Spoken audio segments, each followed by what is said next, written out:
5 ही होती होंगी, पता नहीं। तो अब एक बीच में नाइट्रोजन है, एक हाइड्रोजन से बॉन्ड जुड़ा है, एक हाइड्रोजन से इधर है, एक यहाँ पे एल्काइल ग्रुप है, और यहाँ पे हमारे बॉन्ड पेयर है ऊपर वाले एरिया पे, ठीक है।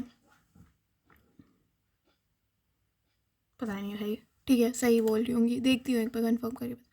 फिर उसके बाद जो तीन, अब यहाँ पे क्या है, तीन बॉन्ड बने हुए हैं, एक आर के साथ है, यहाँ पे मे भी एक आर भी हो सकता था बट वो भी तो बॉन्ड ही है। तो आर आर आर, तो बेसिकली तीन बॉन्ड पेयर है, ये 3 BP है, और उसके बाद एक लोन पेयर है, मतलब ये पेयर में है क्योंकि, ठीक है। यहाँ पे भी ये पेयर में लिया जाता है, ये सब पेयर में लिए जाएंगे, ठीक है।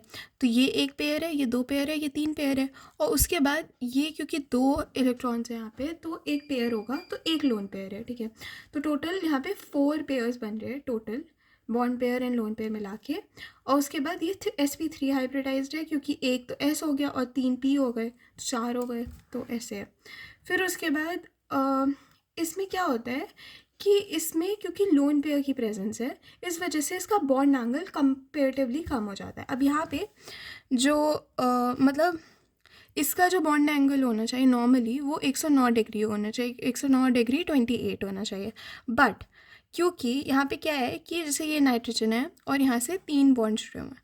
अब यहाँ पे क्या होता है कि क्योंकि यहाँ पे अब ये होता है कि बॉन्ड पेयर जो है वो लोन पेयर को रिपेल करता है, ठीक है। तो बॉन्ड पेयर जो है इसको रिपेल कर रहा है, ठीक है। जैसे यहाँ पे लोन पेयर है, वो इस वाले एंगल को रिपेल करके थोड़ा साइड कर देगा, तो इसका जो एंगल है वो 109 डिग्री होना चाहिए, थोड़ा बड़ा होना चाहिए, बट वो पूरी तरीके से खुल नहीं पाता है, इसलिए वो 108 डिग्री हो जाता है। इसकी ज्योमेट्री जो होती है पिरामिडल होती है। बाकी आइसोमर्स के बारे में ज़्यादा आता नहीं है पेपर में, but we'll just go through it एक बार। तो अब जैसे फॉर एग्जांपल ये दिया हुआ है, ठीक है। अगर हम लोगों का फॉर एग्जांपल